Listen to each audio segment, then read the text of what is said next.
Halo semuanya, balik lagi bersama kita di Obsesi, Obrolan seru, Santai dan Berisi. Nah, hari ini nih Gap, di tahun yang spesial ini. Betul. Karena kita di tahun baru 2021. Yap. Di hari yang baru juga, di bulan yang baru, Januari, dan di berat badan saya yang baru juga. Berat badan yang baru ya. Naik atau turun? Puji Tuhan turun setelah ikut PPKM naik berhari-hari. Setelah turun 1 kilo aja sih. Oh, kilo aja. Pastinya kita juga punya cerita yang baru lagi karena di tahun kemarin mungkin banyak mungkin kita melewati pandemi, di tahun ini juga mungkin kita masuk ke tahun yang baru, ada banyak kesaksian dari keluarga-keluarga yang kita undang. Dan pastinya itu benar-benar akan mengubah hidup kita nih. Betul, pastinya juga memberkati teman-teman atau semuanya yang nonton hari ya. Iya, benar banget. Dan kita sebagai generasi milenial percaya bahwa kesaksian dari orang-orang tua juga tuh bisa memberkati kita ke depannya. Karena kita butuh panutan. Nah itu dia. Untuk kita mempersiapkan masa depan gitu. Iya, benar banget.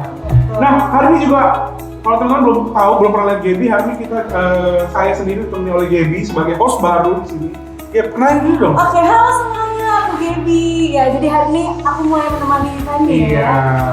Nah, kalau gitu, kalau kita udah bener-bener greget banget nih, Gimana pengen gitu? dengar. Greget ya? Iya, greget banget pengen dengar cerita-cerita dari bintang tamu yang hari kita undang. Oh, bintang tamu kita hari ini spesial banget. Nah, gimana kalau langsung kita panggil aja? Boleh banget. Nah, langsung aja kita panggil Pak Elvis dan Bu Angki. Iya. Nah, di sini kita panggilnya berarti Om Tante ya? Iya, Om Tante. Om Tante, bukan kakak ya, Om Tante ya? Om Tante. Nah, kalau kita lihat nih ya, Gap, Betul. Pak Elvis dan Bu Angki ini tuh mungkin salah satu, kan kita bilang panutan. Betul. Kita bisa lihat kayaknya mereka itu sosok keluarga yang harmonis gitu. Iya, ya. bener banget. Penuh dengan sukacita dan sejahtera. Gitu. Tapi kita tuh pengen tahu, apakah selama Pak Elvis dan Bu Angki ini menjalani hubungan sebagai keluarga yang harmonis itu, apakah berjalan normal aja? Atau mungkin ada gelombang pasang surut. Waduh, gelombang pasang surut. Gitu. Mungkin boleh dari Tante dulu menjawab gitu. Iya, mungkin. Pertanyaan kita. Iya, mungkin selain bukan cerita tentang keluarganya, tapi mungkin gimana awalnya mungkin bisa. Bener. Mungkin gimana sih awalnya gitu dalam membangun keluarga gitu. Iya, benar. Gitu. Boleh enggak? Langsung Ya. langsung ngomong? Boleh. Oh ya. Shalom semuanya. Terima kasih buat Fandi dan Gaby. Di sini ini panggil tante ya? Iya betul. Kakak juga boleh. Kakak juga boleh. Tante mau cerita nih. Kalau dilihat dari harmonisnya ya, pasti ada awalnya. Oh, iya. Kan nggak langsung harmonis gitu ya. Ada liku-liku ya kata tadi pasang surut ya. Nah, ada gelombang-gelombang. Nah kalau tante mau cerita awalnya, kalau dilihat dari harmonisnya ya, sebenarnya sih kalau menurut duniawi gitu, saya ini kan sama Om Elvis dijodohkan. Oh. Nah, jadi nggak mengenal dong satu sama lain. Berarti jangan sebelum bahaya kalau Jangan Ya, sebelum masih ngomong. Alkitab. kata Elvis sih Alkitabiah karena Rika juga dijodohkan kan. Nah, jadi waktu itu saya dijodohkan karena memang orang tua saya tuh sukanya begitu dari kakak-kakak saya semuanya ya. Nah, saya kebetulan memang awalnya nolak, tapi karena ibu saya bilang langkain dulu mayat saya kalau saya nolak. Nah, jadi kita sebagai anak dong harus taat sama orang tua. Akhirnya saya terima. Nah, saya dari kecil dari SD lah ya punya kriteria sendiri calon dari suami. Dari SD nih Tante. Iya. teman-teman tuh harus. Teman-teman di luar sana, mari kita contoh. Nah, iya. Jadi saya minta sama Tuhan kriterianya itu pertama itu pastinya anak Tuhan ya. Yang kedua itu pinter. Wah. Terus yang ketiga itu putih, terus tinggi,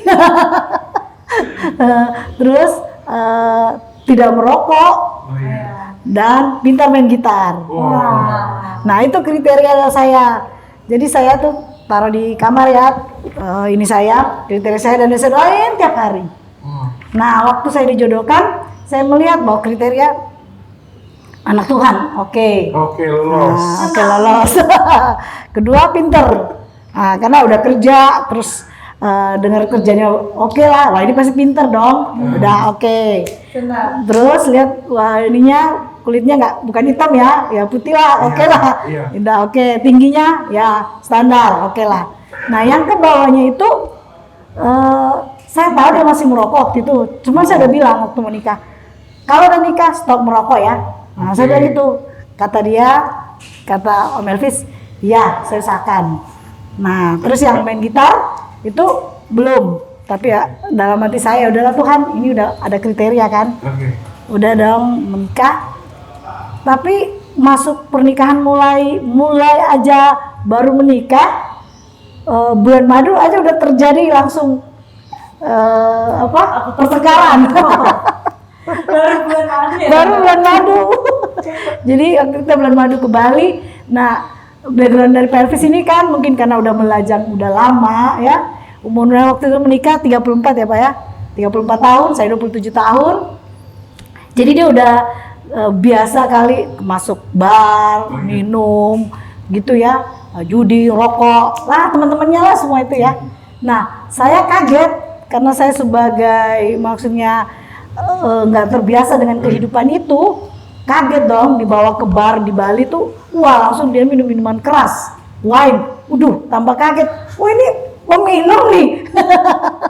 Agak shock ya Bang. Shock banget. Akhirnya situ berantem, saya nggak mau, saya bilang, saya mau pulang. Kata Pak Melvis, nggak apa-apa minum seteguk aja, enggak, saya nggak mau. Tuh, saya nggak mau ini tubuh saya kan, maksudnya pikiran saya minuman keras itu suatu hal yang merusak tubuh saya nggak mau, saya gitu. Dia paksain saya lari keluar, udah berantem di situ kan, pulang lagi nggak jadi. Nah, berjalannya waktu saya doa tiap pagi. Doa saya itu hentikan Pak Elvis dari rokok, minuman keras, judi, main perempuan. Itu kan, itu teman-temannya semua ya. Nah itu jadi doa tiap hari.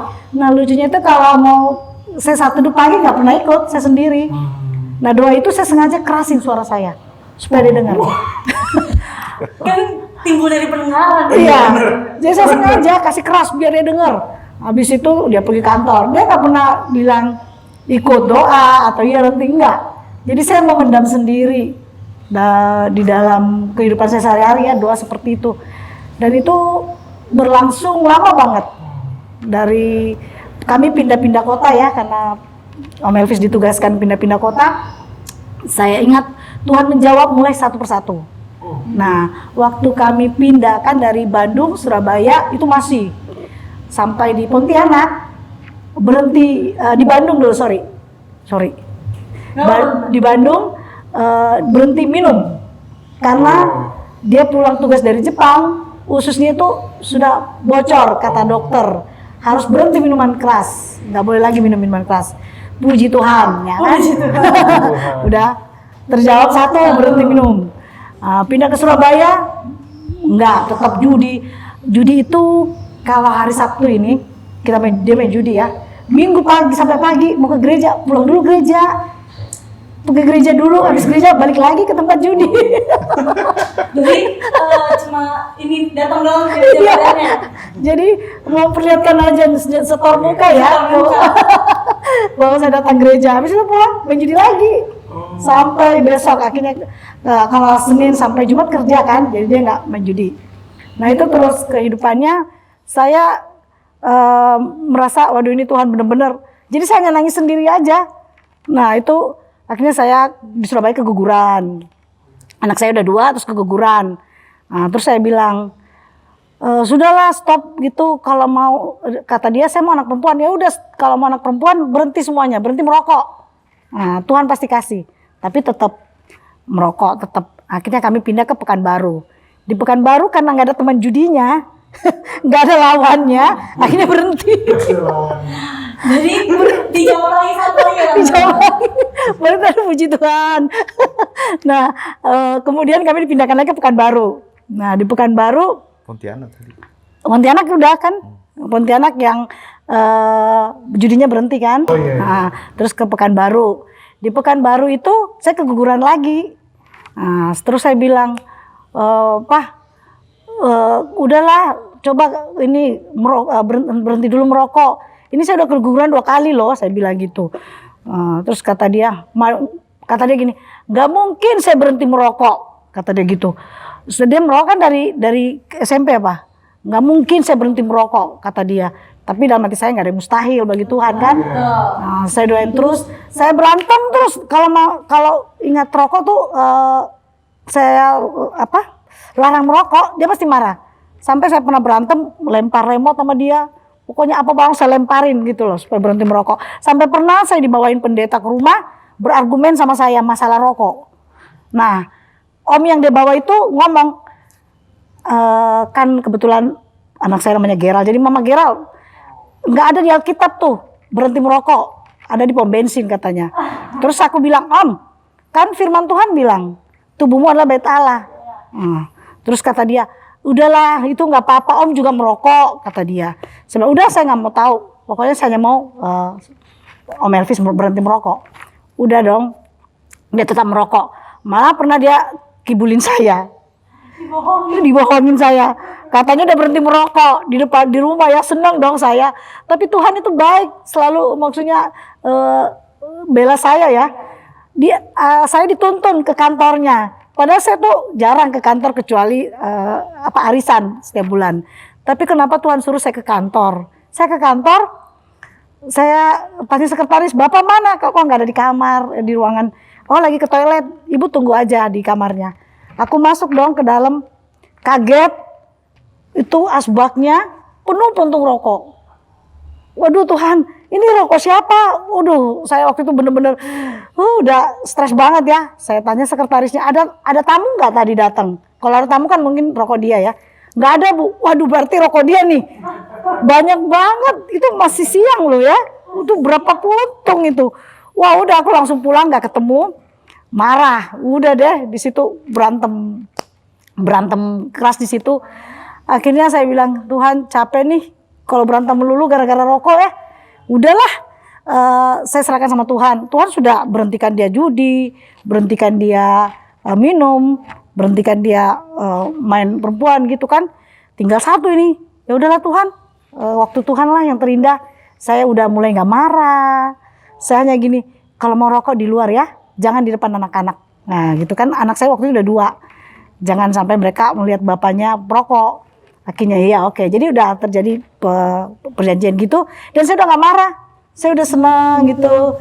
Udah damai sejahtera. Udah damai sejahtera. Udah tenang melihat Pak Elvis belum berhenti merokok. Tapi saya tetap sukacita. Udahlah Tuhan. Nah itu akhirnya suatu waktu. Nah itu dia tuh. Benar-benar waktu Tuhan indah pada waktunya.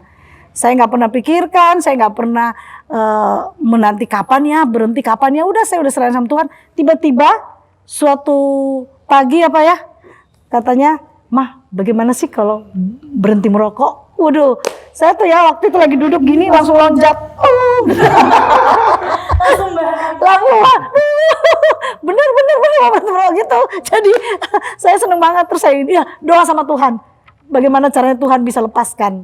Nah itu. Berhenti merokoknya di situ. Nanti mungkin Om Elvis bisa cerita gimana dia bisa berhenti merokok. Kayaknya Om Elvis dari tadi tuh udah pengen ngomong sesuatu. Iya. Sambil flashback mikirin. Apa ya harusnya? Mungkin gue langsung nih dari Om Elvis nih. Ya, shalom. Ya, nama saya Elvis dan tadi sudah disampaikan oleh Tante Angki bahwa saya melakukan hal-hal yang tidak sesuai dengan firman Tuhan dan salah satunya itu adalah rokok. Saya mau sampaikan di sini bahwa titik balik saya itu pada tahun 2003, tepatnya pada hari Sabtu tanggal 22 Februari 2003. Nah pada saat itu saya mendengar suara tinggalkan. Bahkan beberapa hari yang lalu itu saya mendengar tinggalkan dan saya tidak mengerti apa yang saya harus tinggalkan. Saat itu saya mau menangis, tetapi ya karena saya laki-laki malu di hadapan istri dan anak-anak untuk menangis. Akhirnya saya kasih tahu istri dan anak untuk keluar. Biarlah saya sendiri di rumah. Maksudnya itu saya mau nangis. Nah, mereka keluar bersama dengan sopir ke mall atau kemana. Waktu baru mereka keluar, saya langsung masuk ke dalam kamar. Tiba-tiba saya menangis. Saya keluarkan semuanya menangis dan tersungkur di hadapan Tuhan. Suara itu datang lagi, tinggalkan. saya berteriak sama Tuhan, apa yang saya harus tinggalkan Tuhan? Tiba-tiba, ini pertama kali saya diperlihatkan semacam film ya, diperlihatkan di depan saya. Semua perbuatan saya yang saya lakukan, merokok, main judi, minuman keras, dan teman-temannya, itu diperlihatkan semua. Ternyata ini yang saya harus tinggalkan. Saya bilang, inikah yang harus tinggalkan Tuhan? Iya. Tapi merokok bagaimana ya? Karena tadi sudah disampaikan Tante Anggi, sudah satu persatu saya sudah tinggalkan, hanya merokok. Nah, merokok ini memang terakhir saya merokok itu, saya masih ingat namanya Sampurna, rokok Sampurna, Sampurna putih itu 5 bungkus per hari. 5 bungkus per hari. Habis tuh 5 bungkus per hari, Om? Habis. Karena saya merokok dari pagi sampai tengah malam. Saya habisin, betul-betul. Saya sudah kecanduan ya merokok. Makanya saya katakan sama Tante Angki, nggak mungkin saya berhenti karena saya sudah kecanduan. Nah, tetapi hari itu waktu saya dilawat, waktu saya sudah diperlihatkan gitu bahwa saya mau tinggalkan, tiba-tiba saya diperlihatkan lagi seorang raksasa, maaf kata itu telanjang dan badannya itu seperti hijau ya, berwarna hijau dan mencekik saya. Dan dia katakan, jangan tinggalkan. Saya dicekik, saya nggak bisa bernafas, dan saya merasakan bahwa kayak benar-benar terjadi, karena nyata saya lihat di dalam kamar itu. Akhirnya saya bilang, tidak, saya harus tinggalkan. Tuhan Yesus tolong saya mau tinggalkan. Saya bergumul dengan raksasa itu. Dan pendek kata, raksasa itu kalah, dan tiba-tiba hilang.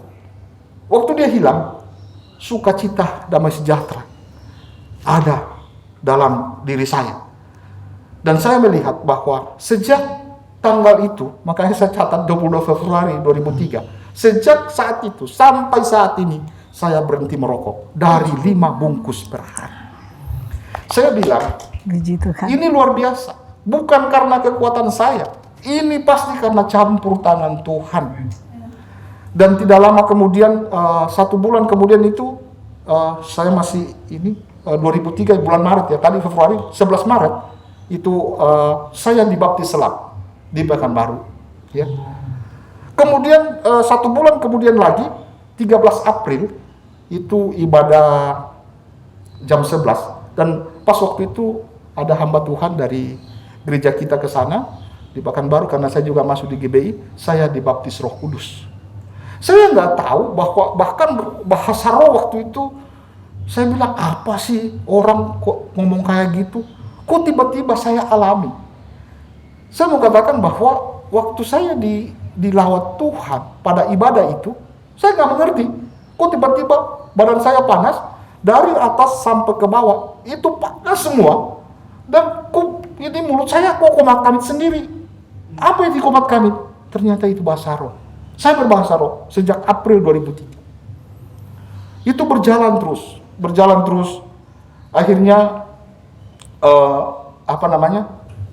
bahwa tadi sudah disinggung Tante Angki bahwa tubuh kita ini adalah bait Roh Kudus, sehingga ayat itu tergiang-giang terus sampai hari ini. 1 Korintus 6 ayat 19 itu kan, 1 Korintus 16 ayat 19 katakan, atau tidak tahukah kamu bahwa tubuhmu adalah bait Roh Kudus yang diam di dalam kamu, yang kamu peroleh dari Allah, dan bahwa kamu bukan milik kamu sendiri. Saya menyadari bahwa, ini Roh Kudus ada dalam tubuh saya, dan tubuh saya ini bukan milik saya sendiri. Padahal dulu saya tidak mengerti bahwa merokok itu berdosa. Saya pikir merokok itu nggak berdosa. Bahkan saya panggil pendeta, tadi sudah singgung Tante Angki, panggil pendeta ke rumah, membuktikan bahwa merokok itu tidak ada ditulis dalamnya dilarang merokok. Yang ada itu ada di pom bensin, dilarang merokok. Iya, kalau meledak ya Om. Nah itu.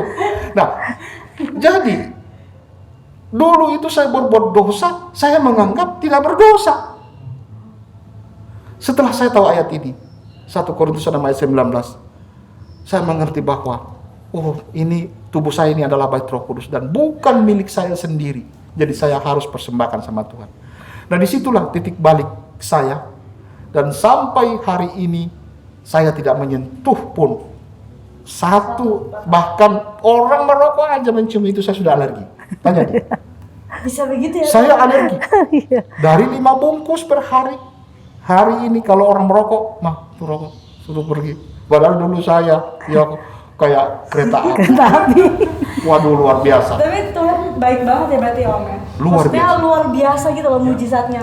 Merubah orang yang bener-bener tadinya sehari 5 bungkus sampai sekarang nyium bau rokok rasanya kayak aduh nggak bisa gitu ya Om. Iya, betul. Nah tapi aku penasaran sih Tante. Kalau tadi udah denger ceritanya Tante gitu ya, berdoa selama 7 tahun, berarti secara tidak langsung tuh istri sebagai tiang doa tuh benar-benar dilakukan Iya. sama Tante. Nah ada nggak sih Tante pernah terbesit atau terpikir gitu kayak aduh aku pengen cari yang lain gitu. Aduh boleh nggak sih Tuhan aku bisa gitu. Ya kan bertengkar, udah bertengkar terus kayak aduh ini dibilangin nggak selesai gitu. Iya. Pernah nggak sih Tante terbesit seperti itu gitu? Oh iya, saya malah biasa komplain ke Tuhan. Tuhan, kita kan manusia selalu merasa diri benar ya. Saya ini orang benar loh Tuhan. Saya nggak pernah nyentuh-nyentuh yang seperti itu. Kenapa Tuhan kasih ya suami kayak gini gitu loh. Sampai saya komplain itu benar, saya nangis di depan Tuhan. Jadi saya bilang saya yang merasa kudus ya gitu ya, suci, dapatnya orang yang bobrok banget. Itu dulu saya benar kalau komplain sama Tuhan itu komplainnya. Sampai tapi itulah ya doa, karena kita kata Gaby tadi ya, kita adalah ibu-ibu yang tiang doa dalam keluarga. Itu terus saya lakukan walaupun saya komplain sama Tuhan, tapi saya tetap doa, tetap andalkan bahwa Tuhan pasti akan menjawab doa saya, karena saya nggak mungkin pernah sih saya di Bandung pernah bilang cerai, pernah, dan dia marah sekali karena waktu itu yang saya tadi cerita saya lempar remote itu, saya lempar dan saya bilang oke, sekarang kita cerai. Aduh dia marah banget. Kata Om Elvis, kamu jangan sebut-sebut kata itu. Nggak boleh sebut-sebut kata cerai. Gitu, jadi akhirnya saya menyerah, ya nggak bisa cerai, udahlah. Akhirnya ya udah harus doa terus. Tapi kan waktu itu kan Pak Elvis belum mengenal Tuhan, belum mengenal Tuhan. Iya. Tapi juga gimana Pak Elvis bisa bilang Itu juga. "Oh, boleh cerai." Itu juga pertanyaannya. Saya bilang sebobrok-bobroknya orang ya, itu masih ada dalam hatinya yang bisa memberikan suatu yang benar. Dan saya juga tidak tahu bahwa itu firman Tuhan. Saya cuma bilang, jangan kamu sekali-kali ngomong lagi cerai. Tidak boleh cerai. Nah itu saya melihat bahwa mungkin bukan saya yang ngomong. Itu Tuhan yang ngomong. Bu Aki kaget dong. Kaget ya? Kaget. Dia tanya terus saya sampai hari ini. Kenapa kamu ngomong gitu padahal kamu belum bertobat? Iya. Saya bilang saya juga gak tahu. Tapi satu hal sih Fanny yang gue pelajari gitu ya. Berarti dibutuhkan kalau berdoa tuh lu butuh setia gitu. Ya. Gak boleh berdoa tuh cuma setengah-setengah. Betul. Dan cepat menyerah gitu. Kita Betul. harus setia kalau mau berdoa ya. Sampai Tuhan jawab. Betul. Ya. Dan ditegur, sebenarnya ditegur kan bahwa kata perceraian itu kan dia ucapkan, dan seorang yang tidak bertobat kok bisa Ngomong, oh iya benar. melarang, jangan kamu ngomong lagi seperti itu. Benar. Ya. Terus Om, Ya. ada mujizat apa nih setelah Om berhenti Oh, iya. merokok? Gitu? Oh iya.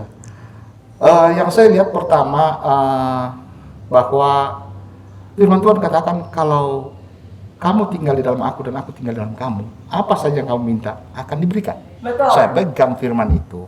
Tuhan, saya sudah punya anak 2 dan 2 sudah Engkau bawa ke surga. Saya nggak tahu ini apakah laki atau perempuan, tapi dia tantang keguguran 2 kali. Iya. Dan Tuhan saya mau minta, saya minta diberikan anak perempuan. Jadi tadi Februari, Maret, April ya. Kira-kira bulan Juni apa Juli ya? Juni. Diperiksa ke dokter bahwa ini kan dia mual-mual, positif.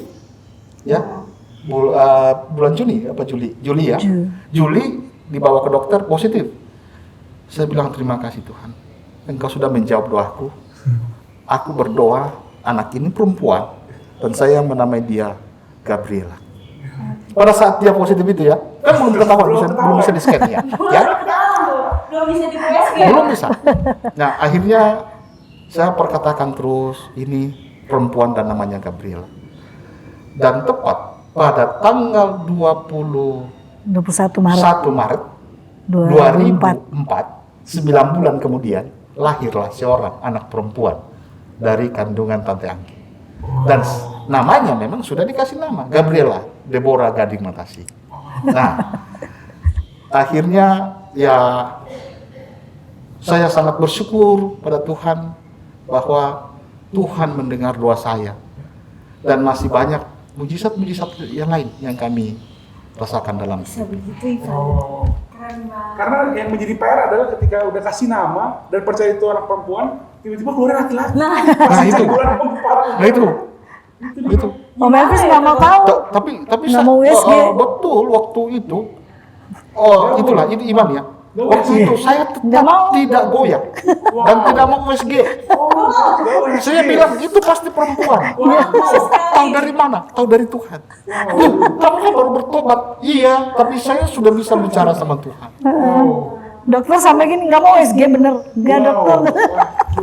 Saya udah tahu anak saya perempuan. Iya, dengan iman. Betul, dengan iman. Iman tidak Iya. tergoyahkan itu Ivan. Iya, itu namanya iman ya. Waktu itu kan apa tuh yang betul-betul ini? Iman. Bener-bener lagi menggebu-gebu Iya. kan saatnya. Nah, setelah itu mungkin perjalanan bersama Tuhan pasti lebih luar biasa lagi dong. Ya, luar biasa lagi. Ya. Setelah itu kami kembali ke Jakarta. Jadi dalam perjalanan dinas saya itu dari Pekanbaru kembali ke Jakarta tahun 2005. Kemudian ada lagi kejadian yang dahsyat dalam hidup saya yang saya alami pada tahun 2012. Itu tepatnya pada tanggal 29 September. Hari Sabtu lagi. Kemarin Sabtu ya. Ini Sabtu lagi. Dari satu lagi. Jadi ceritanya begini. Kira-kira itu jam 7.30 saya belum bangun dari tempat tidur, ya. Dan apa yang saya rasakan itu adalah sakit kepala sebelah kiri yang luar biasa. Saya nangis karena sakit sekali. Akhirnya Tante Angki panggil anak-anak, 3 anak saya dipanggil masuk kamar, dia berdoa, dia terus berdoa kepada saya. Tetapi saya sudah nggak tahan, sakitnya luar biasa. Akhirnya dia bilang, "Pak, makan obat ke dokter." Saya bilang, "Nggak usah, saya berbaring aja." Nah waktu itu saya berbaring terus. Akhirnya karena saya sudah nggak tahan, tiba-tiba kok rasanya kok saya terangkat. Dari tempat tidur saya berbaring, saya terangkat ke atas. Lah, loh, di bawah ada istri dan anak saya 3. Saya ada di mana? Saya bilang gitu. Tapi sakit ini masih ada. Saya terangkat terus ke atas. Akhirnya pada suatu ketinggian yang tertentu, saya melihat bola dunia. Tahu bola dunia ya? Hanya seperti bola dunia saya lihat. Dan di atas itu saya masih terus di atas. Dan tiba-tiba saya melihat suatu benda terang. Saya terpaku pada benda terang itu, yang saya berjalan ke sana. Saya masuk ke terang itu. Waktu saya masuk ke terang itu, sakit kepala ini hilang. Nah waktu hilang, saya merasakan sangat bahagia. Saya sudah nggak pikir saya di mana ya waktu itu. Terus waktu selesai itu, saya melihat lagi satu pintu. Pintu yang berkilauan yang terbuat dari emas. Saya tertarik untuk masuk ke sana. Saya berjalan ke sana, tiba-tiba pintu itu terbuka. Dia segi 4 dan itu terbuat dari emas, terbuka dan ada terang yang keluar. Terang benderang. Saya bilang itu melebihi terang daripada matahari. Tetapi sangat sejuk menyenangkan. Nah, waktu saya di depan situ, tiba-tiba ada sosok yang keluar memakai jubah putih. Ternyata terang itu berasal dari situ. Saya nggak lihat wajahnya, tapi dari wajahnya itu terpancar terang. Dan saya katakan, ini pasti Tuhan Yesus. Waktu dia mengulurkan tangan, kedua tangannya gitu, saya dipersilahkan masuk. Saya masuk ke dalam pintu itu. Waktu saya mau menginjakkan kaki, sampai saya menahan, karena jalan itu, ya ampun, ini mah emas murni. Jalan rayanya emas murni yang luar biasa. Kayaknya saya masuk injak. Saya masuk. Oh, ini surga. Nah, waktu saya di dalam itu, saya melihat puji-pujian yang dinaikkan oleh banyak orang di dalam yang memakai jubah putih, ada mahkota di atas kepalanya. Saya melihat mukanya sama semua. Ini siapa? Lu memuji pujiannya. Saya nggak bisa lukiskan. Benar, saya nggak bisa lukiskan. Puji-pujian itu sangat menyenangkan, bahagia, sukacita yang belum pernah saya rasakan di bumi. Itu mengalir terus memuji. Saat memuji itu tiba-tiba ada pujian yang lain, tapi bersatu dengan yang memuji tadi itu. Saya kenal, suara istri saya dan anak-anak saya. Dia menyanyi Haleluya 12 kali. Dia pujian dan ada lagi pujian sembah dan puji dia. Itu dia nyanyikan. Saya bilang, lah ini kan suara istri saya dan anak-anak saya. Kok kenapa ada di surga? Saya lihat, ternyata pujian di bumi kedengaran di surga ya. Dia juga memuji. Dia juga meminta, Tuhan Yesus kembalikan suami saya, kembalikan papa saya. Loh, kok kedengaran lagi doanya? Udah pujian penyembahan. Tapi saya menatap terus sosok Tuhan Yesus. Saya bilang, saya nggak mau pulang Tuhan. Saya sudah mau di sini, saya nggak mau pulang. Terus saya menikmati terus pujian itu. Pujian dari bumi, pujian di sorga itu menyatu.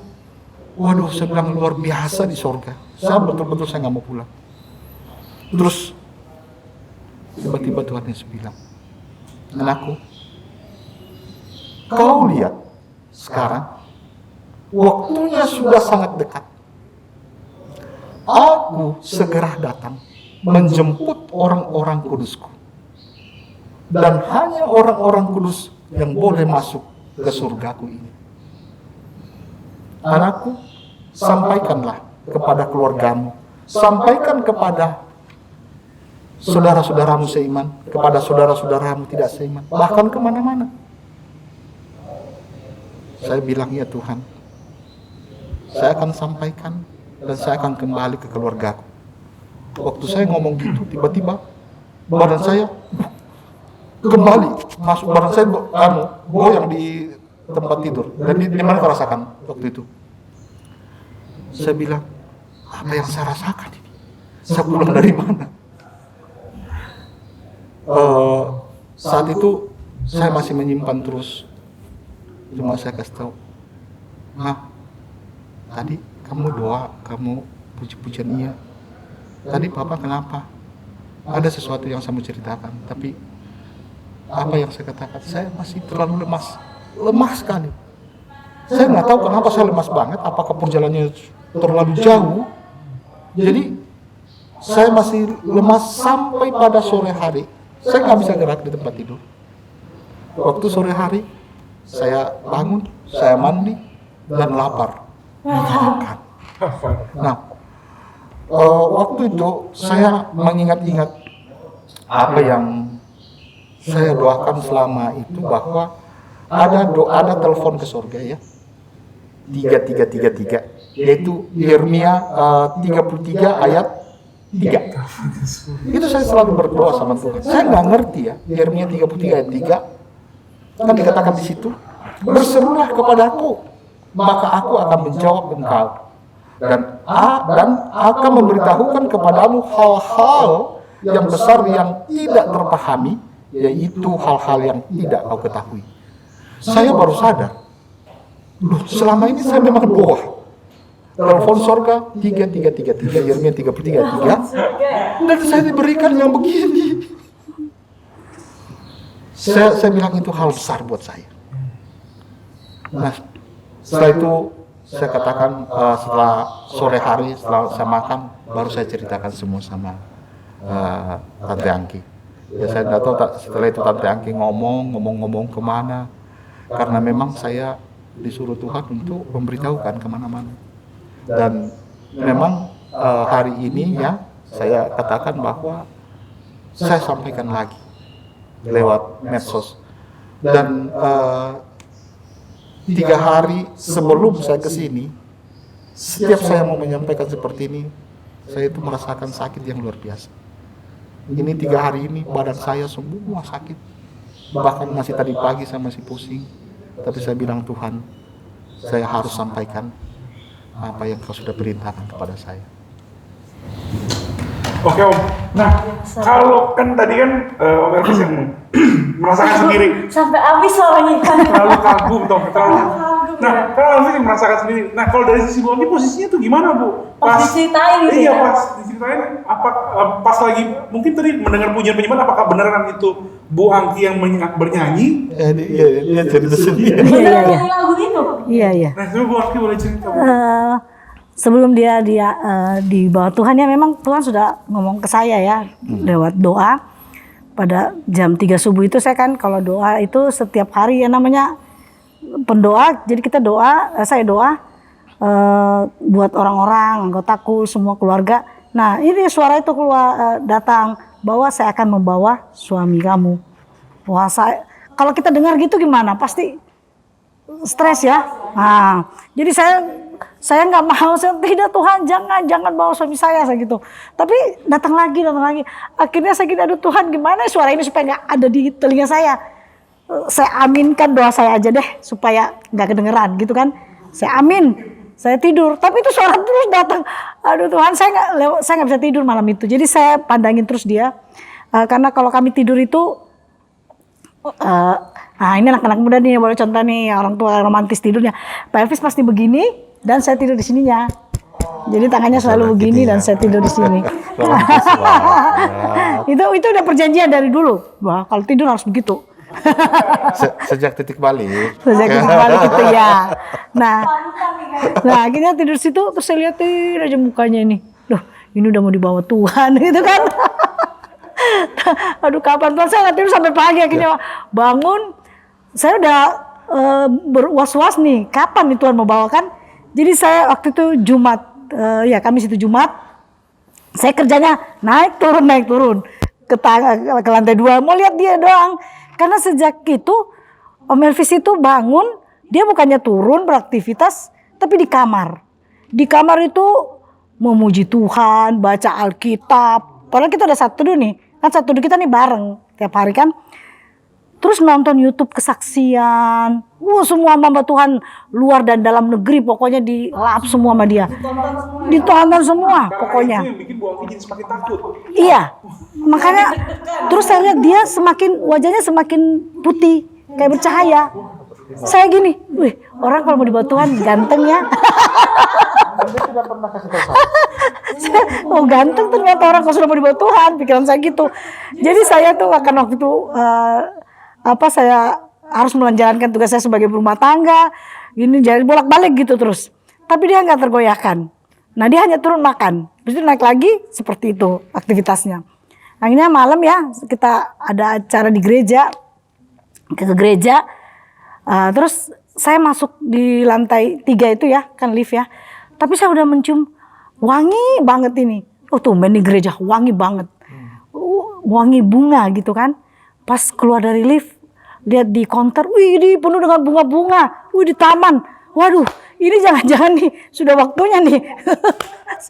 Si Om Elvis nih mau pergi nih, udah kasih bunga-bunga, bawa kembang-kembang. Sampai almarhum Bu Isti ya, kita ada cleaning service dulu Bu Isti. Mbak Isti saya gini, Mbak Isti siapa yang taruh nih bunga-bunga semua di sini? Kok penuh bunga? Dia kaget dong, hah? Bunga? Mana ada bunga satupun sini Bu, katanya. Saya bilang ini semuanya Mbak Isti. Terus dia panggil si Om, Pak, nih Ibu nih ngaco katanya. Masa ada bunga sini nggak ada satupun? Terus kata Om, sudah masuk aja kamu nih. Ya, udah kita masuk ke dalam. Saya ini terus aduh Tuhan, ini apa yang Tuhan perlihatkan sama saya? Udah masuk ke dalam mengikuti ibadah. Nah hamba Tuhan suruh berdiri. Siapa yang mau didoakan? Pak, kalau Bapak boleh contohin gini. Cara doanya Nah gitu terus ya selama ibadah berlangsung. Tambah curiga. Tambah deg-degan. Deg-degan kan. Nah waktu disuruh berdiri dia nggak mau berdiri dong. Saya ambilin, saya giniin ke hidung dia. Ada nafas nggak? Saya takutnya udah dibawa di situ. Oh masih ada. Oh puji Tuhan udah. Saya berdiri dia duduk terus kan. Puji Tuhan terus yang namanya gelisah dari semalam ya. Saya yakin Tuhan. Kalau Tuhan mau ambil di sini aja. Ambil aja sekarang. Itu ada hamba Tuhan gede, besar tuh di sana. Saya tunjuk tuh orang bule kan. Siapa ya waktu itu ya? Orang bule. Itu pasti dahsyat doanya. Pikiran saya gitu. Dan saya lihat teman saya semua pendeta di sini pasti bisa bantu doain supaya dia bisa bangkit lagi kan. Ambil aja di sini Tuhan, sampai saya doa gitu loh. Tapi habis ibadah nggak terjadi apa-apa kan, dia tetap seperti itu. Akhirnya amin. Udah kami pulang. Di mobil dia ngomong, "Hei, kenapa sih kamu ngusik-ngusik saya tadi? Saya kan dalam hadirat Tuhan," kata dia gitu. Wih, dalam hadirat Tuhan dari awal sampai akhir. Saya ngomong sama Tuhan, "Tuhan, saya ngomong nggak ya? Sejak saya mendengar suara Tuhan, dia mau ambil, itu saya nggak pernah dengar suara Tuhan lagi. Saya ngomong, Tuhan, saya kasih tahu nggak kalau Tuhan mau bawa? Tapi saya takut dia stres, nggak ada suara. Saya nunggu Tuhan jawab, tapi nggak ada. Ya udahlah, diam aja. Saya gitu. Akhirnya saya diam aja teruskan di mobil. Akhirnya sampai di rumah, dia ngomong, "Mah, saya mau tidur." Waduh, tumben, kaget dong. Orang biasanya dia tidurnya jam berapa? Kan jam 11, jam 12 ya. Kadang tuh sampai karena nonton itu. Wah ini ada apa-apa nih, udah tumben. Terus saya tumben Pak tidur cepet. Iya saya mau tidur. Nah, udah tidur.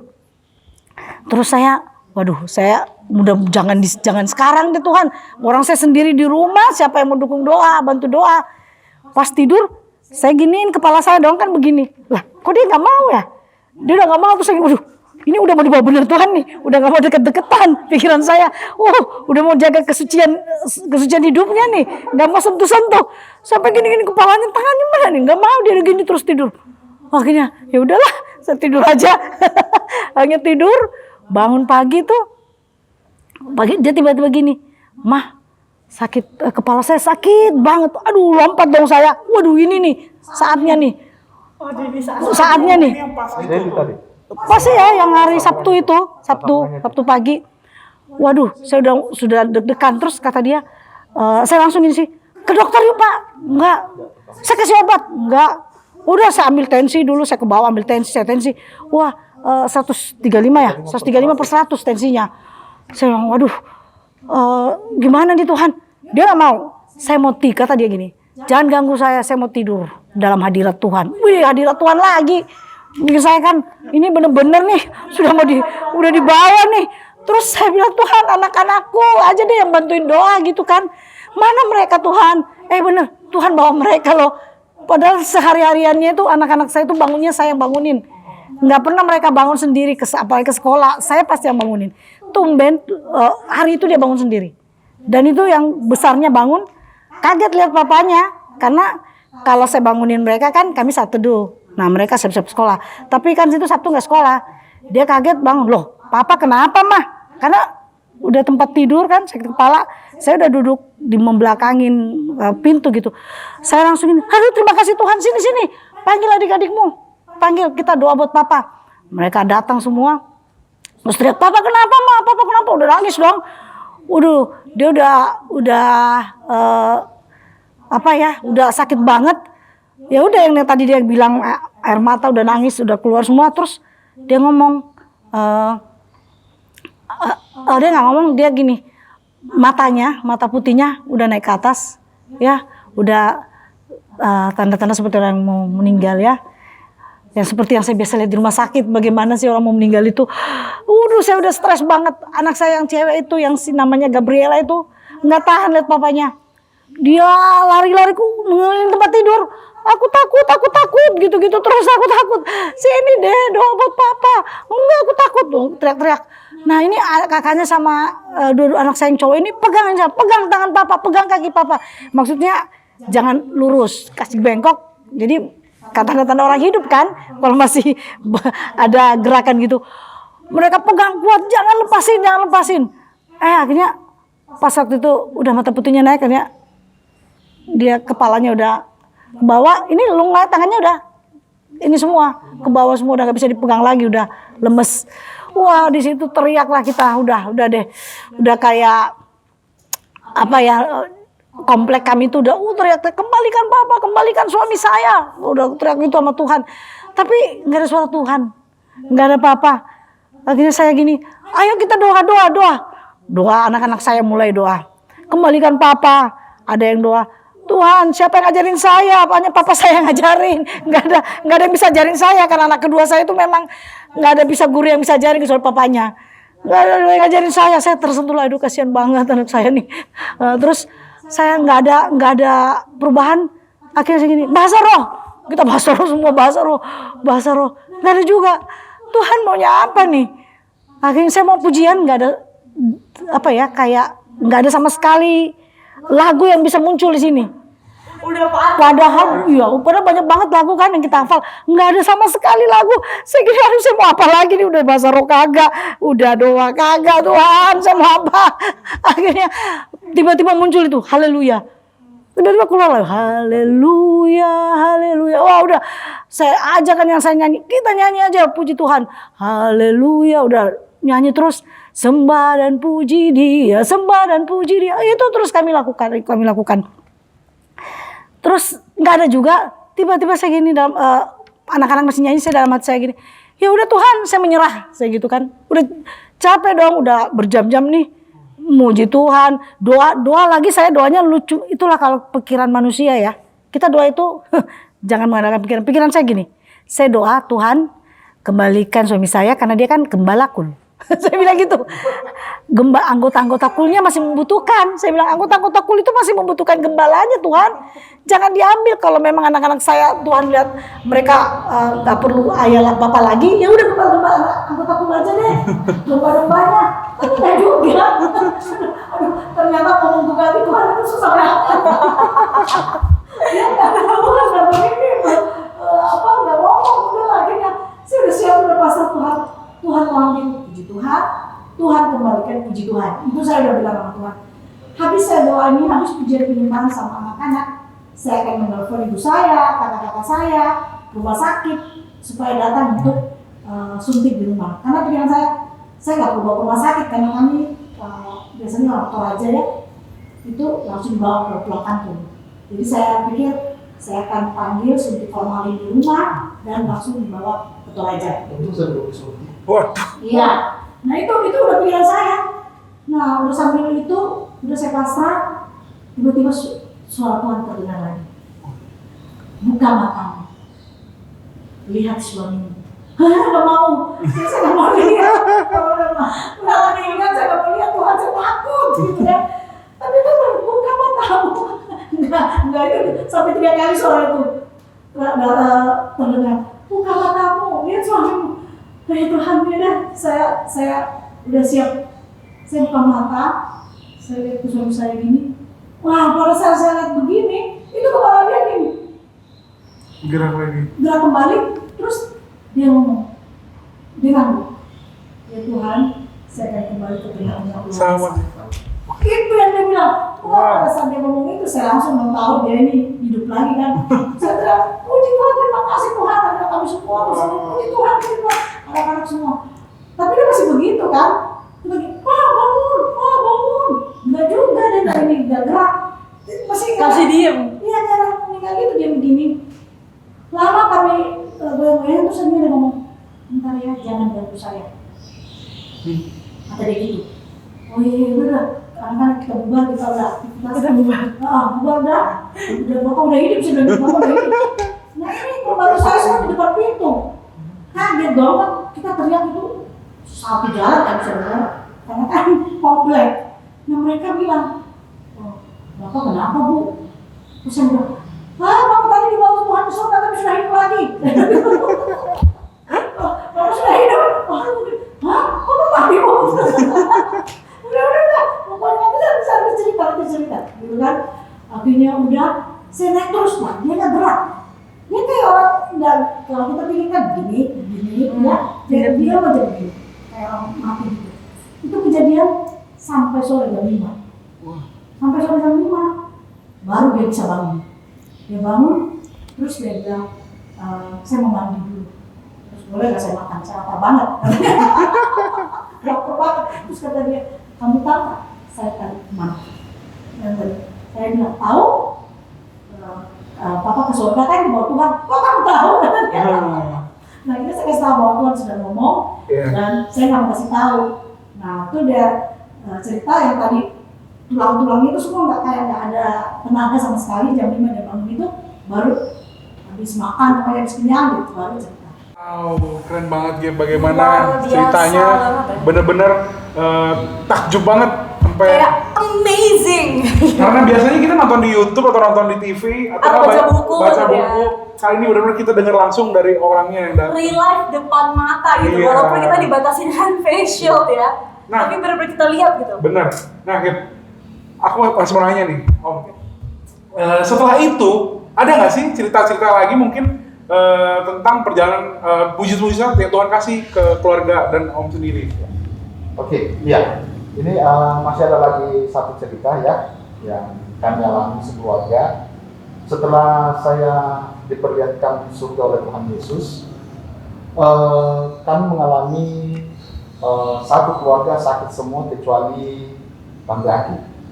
Nah, pada saat itu memang 3 anak saya tadi itu, Gerald, Yogi itu saya bawa ke dokter untuk periksa TB ya, demam berdarah. Nah, waktu saya ke sana, dokter langganan kami katakan, Pak Elvis harus periksa juga, ambil darah. Saya baik-baik aja dong. Enggak, harus periksa. Nah, setelah itu, oke deh, saya taat diperiksa. Jadi kami 4. Kemudian sore harinya, saya ambil ke lab hasilnya. Ya. Nah, waktu saya ambil tempatnya, saya bawa mobil sendiri dan di lampu stop, saya membuka dulu saya punya. Saya buka dulu aman. Tadi 300 atau 30. Saya buka lagi. Enggak, bukan 330. Padahal saat itu saya mau makan coto Makassar. Saya keluar ke rumah. Mama, jadi bener gak? Oh my god, ini mah 30 Pak. 40.000 ya. Saya pikir tadi 300.000 kan, normalnya kan 400.000 ya. Nah, setelah itu saya masih di bawah, tanggal 30, pucat dong. Saya masuk di cermin, pucat lagi. Terus saya bilang, Tuhan mau bawa saya lagi ke surga. Dalam hati saya katakan, kali ini kamu ke rumah sakit dan ada taksi yang menjemput kamu. Loh, yang bisa taksi siapa? Nah, pokoknya ada taksi datang menjemput kamu. Memang saya bilang sama Tuhan, saya kan nggak bisa bawa mobil, Tuhan mau ke rumah sakit. Iya, ada taksi jemput kamu. Ma, kira ada taksi di luar tuh. Siapa yang pesan? Yang pesan kebetulan ada.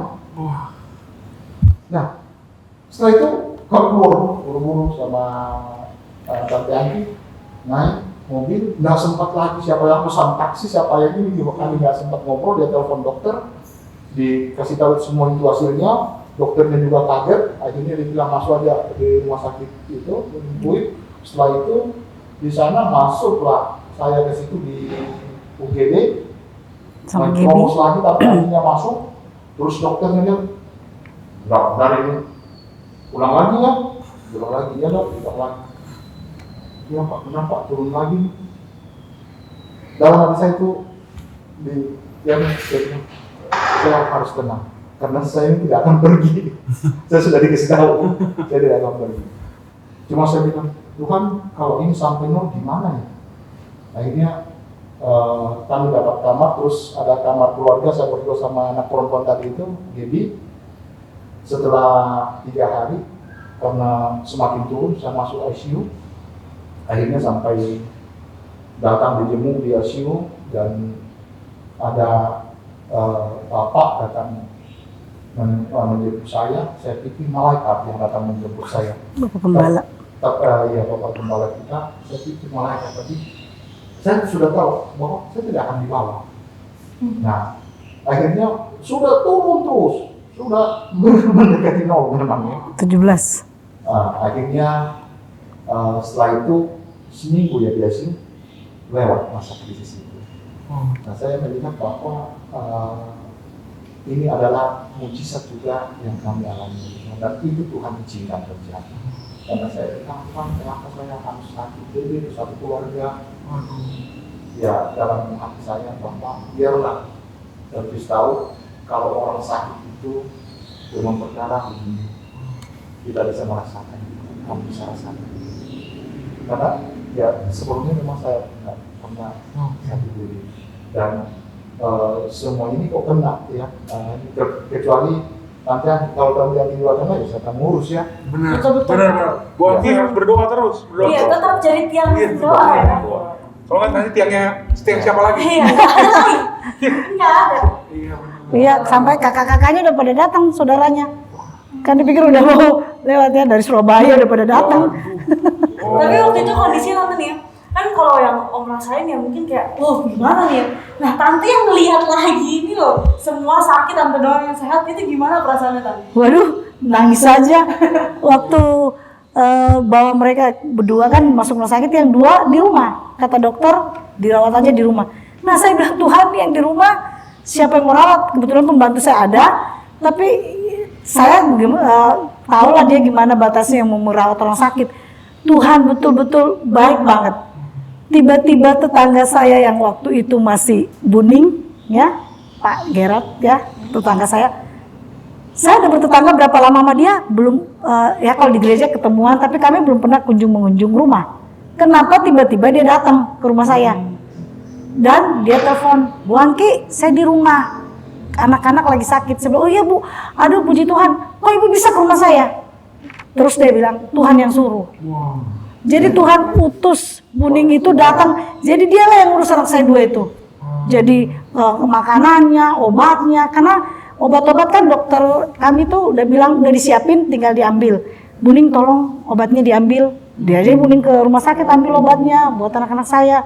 Nah, yang saya di rumah sakit, saya nggak bisa pulang. Dia, waduh, kalau sakit kan manja banget. Nggak boleh ditinggal. Saya pulang mandi aja ambil baju nggak bisa. Pernah suatu waktu anggotaku saya, Bu pulanglah Bu ambil baju. Kan maksudnya kita nggak tahu baju yang ibu yang mau yang mana gitu. Saya baru nyampe rumah nih, tiba-tiba telepon, disuruh anggotaku yang jaga dia, suruh balik. Jadi baru nyampe rumah nih langsung balik, karena permintaannya harus balik. Jadi waktu itu saya benar-benar hanya bisa doa ya, tapi disinilah dukungan ya. Kalau kita nggak ada komunitas, itu benar-benar. Saya tuh waktu dokter suruh jam 2 subuh ya Pak, jam 2 subuh masuk ICU, kan saya lagi tidur tuh nungguin dokter. Bu, kondisi Bapak udah kritis, tambah turun. Waduh Tuhan, kita baru pujian penyembahan, tadi baru jam 12, anggota kul saya pada pulang. Ada anggota kul saya Kak Esther ya, yang khusus Mamora yang selalu mendukung doa. Dia baru pulang, masa saya suruh kesini lagi, mau datang doa kan. Terus saya bilang, aduh dokter gimana? Harus segera sekarang, Ibu harus urus masuk ICU. Ini udah kritis banget Bapak, udah turun terus. Ya udah dong, saya telepon Kak Esther, saya nangis. Kak Esther balik lagi, ini Bapak Pagem nih, Pagem masuk ICU. Waduh, kaget datang lagi. Jadi datang bertiga sama anggotaku, udah kasih dukungan doa, udah masuk ICU. Saya duduk di luar, kita nangis doa sampai jam berapa tuh, akhirnya saya udahlah Pak pulang. Tapi anak saya yang cewek kan di kamar sendiri. Akhirnya Kak Esther membantu saya, ya udah Bu, saya temanin di kamar. Jadi dia tinggal temanin Gaby, saya di ruang ICU nungguin. Ruang ICU-nya itu sendiri, nggak ada orang lain, tapi kan saya harus memantau ya, saya harus melihat sama dokternya, ya Ibu di sini kita sama-sama melihat. Jadi saya lewatin itu betul-betul ya. Kalau nggak ada kalau kita nggak sungguh-sungguh berserah sama Tuhan, mungkin udah frustasi kali ya. Saya urus tuh anak 2 di rumah, ini suami ICU, tapi saya karena orangnya terlalu bergantung sama Tuhan, jadi itu masih ada damai sejahtera, enjoy gitu loh. Tuhan terima kasih, maksudnya Tuhan masih memberikan saya kesempatan untuk bisa merawat suami dan anak-anak. Dan akhirnya Tuhan luputkan semuanya. Iya, Akhirnya Tuhan luputkan. Panik semua ya, semuanya panik. Tapi saya merasa biasa-biasa aja. Karena dia yang sakit. Karena ada jawaban tadi ya. Juga, ya. Tapi memang itulah ya, artinya orang-orang yang di sekitar kita, istri, suami, anak-anak, saya baru ini bahwa betul-betul mereka memperhatikan saya. Saya merasakan itu berapa kali saya rasakan, wah betul dia sangat memperhatikan. Nah memang sejak titik balik saya itu ya sama Tante Angki, kami itu selalu, makanya itu susah berjalan sendiri-sendiri, selalu bersama-sama, berdua-duaan, di mana aja, ya. Kayak perangkok. Kayak perangkok, lepas. Biasa kalau pergi sendiri gitu, kayak ada yang kurang nih, Ada yang hilang. iya, ada yang hilang nih. Nah, makanya kalau kayak di apa gini, di acara Putih Brodol itu saya sangat bahagia gitu. Ada pasangannya. Betul tuh guys. Jadi ini benar-benar tidak salah kalau kita bilang ini Nah, panutan gitu. baru tadi mau ngomong ini bener-bener bukan terlihat dari luar aja, tapi emang bener-bener kehidupannya. Iya, emang Bener-bener semuanya gitu. kalau anak muda bilang gemes. Iya kayak gemes gitu ya. Kayak idamannya anak muda zaman sekarang kan gitu. Berarti kita harus belajar ya, Pak? Bukan cuma belajar, didoakan nih kalau anak aja doa ini dari SD loh. Bener-bener. Berarti tips-tipsnya, contoh-contoh harus kita lakukan. Betul banget. Satu hal yang saya lihat ya, saya kan memang saya bilang dulu itu saya orang bobrok ya, dan saya sangat beruntung mendapatkan dia karena dia merawat saya tidak sesuai dengan kriterianya kan. Iya. Betul. Tetapi saya melihat Tuhan bisa merubah sesuai dengan kriteria. Iya. Itu yang Benar. saya betul-betul kamu melihat. Benar. Yuk, saya yang orangnya bilang tidak mungkin, misalnya merokok, saya sudah tidak mungkin, kok bisa Tuhan merubah semua? Betul. Dan saya sangat beruntung, saya sangat berbahagia mendapatkan dia karena ya lewat Tuhan ya, dia saya bisa berubah seperti ini. Kalau enggak, mungkin saya sudah jadi kayak bajingan bagaimana di sana. Betul. Berarti semua tuh udah Tuhan atur. Betul. Ya. Benar. Udah sesuai dengan rancangannya Tuhan. Jadi tetap aja berdoa ini. Benar. Berdoa untuk yang benar. Nah, Ya. tapi nih dari tadi semua kriterianya Tante Angki gitu ya. Merokok udah enggak. Iya. Minuman udah enggak gitu ya. Satu iman iya gitu kan. Oh, ada satu lagi. Ada satu lagi nih Om nih. Main gitar nih. Oh iya. Gimana tuh? Gimana? Iya. Masih gak ada main gitar ya? Main gitar dipertanyakan nih.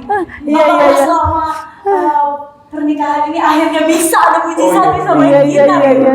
Sama sekali nggak bisa, cuma dulu bisa pegang. Oh pegang, iya semua orang bisa nanya ke Om.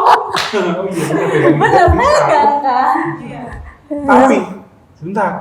Sebelum gimana kalau Om Elvis main gitar itu sebagai lagu penutup aja? Oh boleh nih. Sekarang kita tes. Iya, sebagai Udah lagu bisa penutup. dong sekarang Benar. main gitar ya? Nah, tapi sebelum kita tutup dengan lagu hari ini, kita harus kasih tau teman-teman nih, kira-kira apa sih yang Bibi belajar dari kehidupan kehidupan dari keluarga Pak Elvis dan Bu Betul Angki? banget.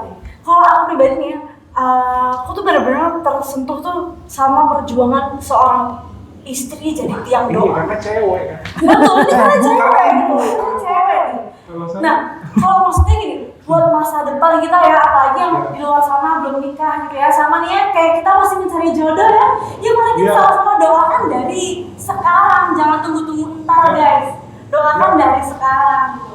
Terus kalau berdoa tuh ya jangan setengah-setengah gitu, Iya. berdoa sampai Tuhan Sampai kasih. jawab. Tapi berdoanya boleh kriteria tinggi-tinggi nggak?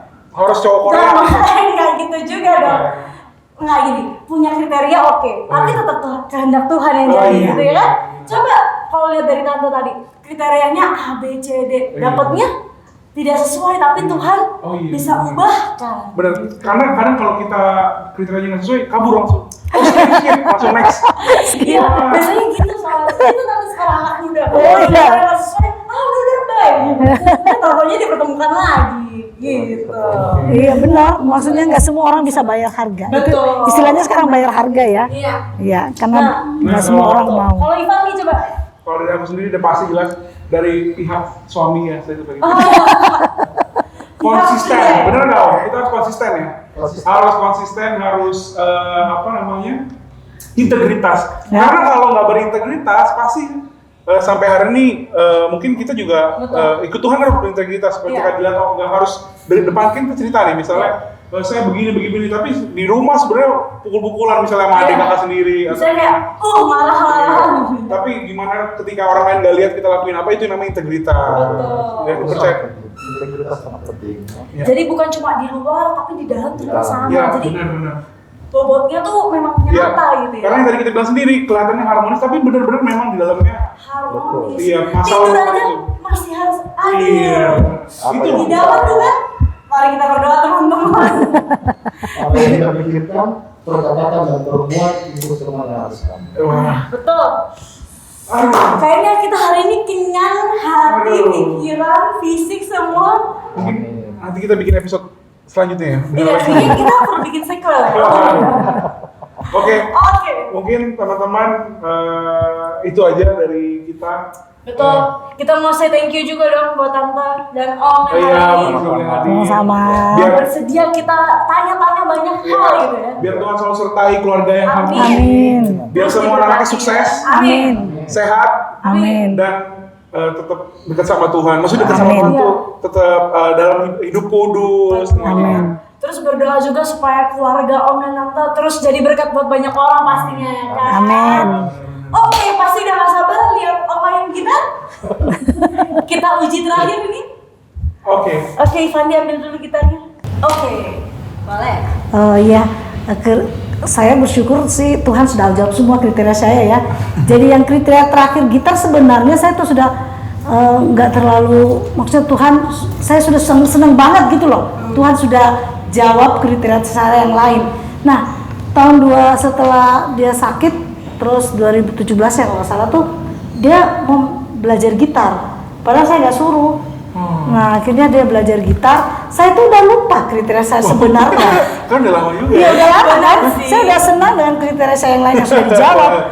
Terus dia main gitar. Nah suatu waktu saya di jalan lagi mau mobil, Tuhan ngomong, anakku, kriteria kamu semua saya sudah penuhi.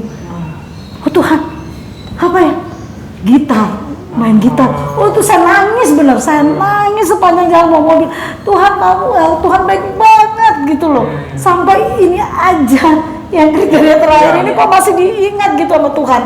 Akhirnya saya bersyukur ya dah. Di situ akhirnya saya lihat karena mungkin keinginan dia sendiri yang belajar loh, bukan saya yang suruh ya. Akhirnya Pak Elvis bisa main gitar, jadi di rumah tuh udah bisa nyanyi-nyanyi. Nah itu saya seneng banget. Wah, udah terpenuhi. Ya, mainnya sih pas-pasan aja ya. pas-pasan aja. Iya, sama-sama aja ya kita tadi ya. Oke. Lagu apa nih? Bless the Lord.